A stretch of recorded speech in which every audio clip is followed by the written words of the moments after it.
Hello guys, ਅੱਜ ਦੇਖੋ Brampton ਦੇ ਵਿੱਚ ਸਨੋ ਦਾ ਹਾਲ। ਟਾਇਰ ਆ ਜਿਹੜੇ ਆ ਸਟੇਅਰਸ ਆ ਜਿਹੜੀਆਂ ਦਿਖਦੀਆਂ ਵੀ ਨਹੀਂ ਹੈਗੀਆਂ। ਓ ਮਾਈ ਗॉड, ਕਿੱਥੇ ਕਿੱਥੇ ਫਿਰ ਇਹ ਪੈ ਰਹੀ ਆ, ਪਤਾ ਨਹੀਂ ਕਿੰਨੀ ਕੁ ਜ਼ਿਆਦਾ ਵਾ। ਦੇਖੋ ਇੰਨਾ ਜ਼ਿਆਦਾ ਪੈਰ ਵਿੱਚ ਜਾ ਰਿਹਾ।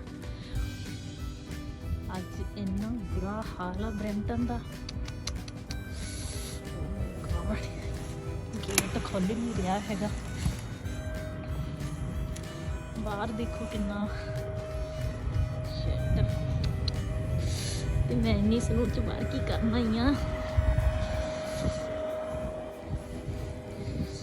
ਬਰਫ਼ ਦਾ ਪੂਰਾ ਢੇਰ ਲੱਗਿਆ ਪਿਆ। ਇੱਥੇ ਹਵਾ ਚੱਲਦੀ ਹੈ, ਅੱਗੇ ਨੂੰ ਕਰੀ ਜਾ ਰਹੀ ਆ। ਇਹ ਬਰੈਂਪਟਨ ਦੇ ਅੱਜ ਹਾਲ ਨੇ। ਗੇਟ ਮੋਰੇ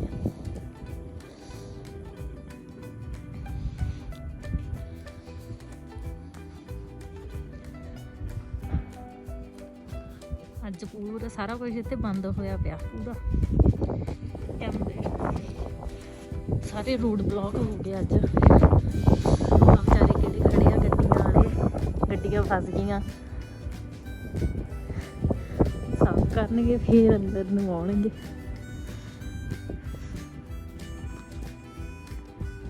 ਰੋਡ ਤਾਂ ਬਿਲਕੁਲ ਹੀ ਬੰਦ ਹੋਏ ਪਏ ਆ, ਕੋਈ ਸਾਫ਼ ਹੀ ਨਹੀਂ ਅੱਜ ਕਰਨ ਆਇਆ।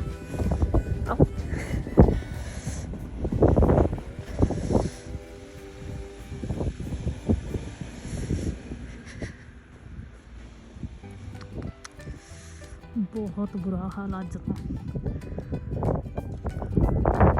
100% ਸਨੋ ਪੈ ਰਹੀ ਆ ਅੱਜ। ਮੈਂ ਇੰਨੇ ਟਾਈਮ ਦੀ ਆਈ ਹੋਈ ਹਾਂ ਇੱਥੇ, ਪਰ ਮੈਂ ਫਸਟ ਟਾਈਮ ਇੰਨੀ ਜ਼ਿਆਦਾ ਸਨੋ ਦੇਖੀ ਆ।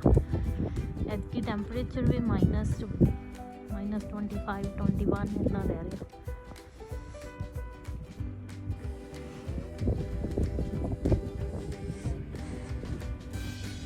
ਠੰਡ ਬਹੁਤ ਜ਼ਿਆਦਾ, ਅੰਦਰ ਹੀ ਜਾਂਦੇ ਆ।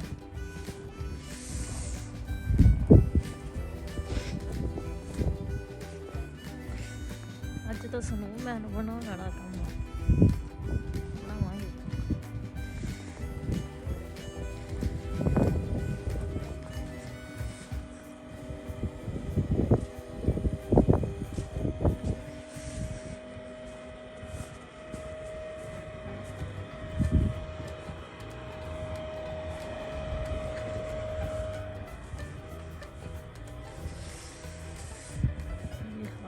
ਜਿੱਥੇ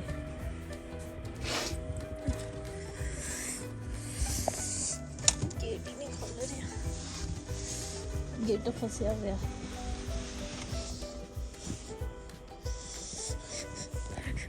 ਮੈਂ ਉੱਪਰ ਤਾਂ ਆ ਗਈ, ਹੁਣ ਥੱਲੇ ਕਿਵੇਂ ਜਾਊਂ? ਡਿੱਗੀ ਨਾ ਜਾਵਾਂ। ਮੈਨੂੰ ਪੌੜੀ ਵੀ ਨਹੀਂ ਦਿਖ ਰਹੀ, ਗੇਟ ਕਿੱਥੇ ਆ? ਲੈ ਲਿਆ ਨੀਚੇ ਕਿਵੇਂ ਜਾਵਾਂ ਹੁਣ?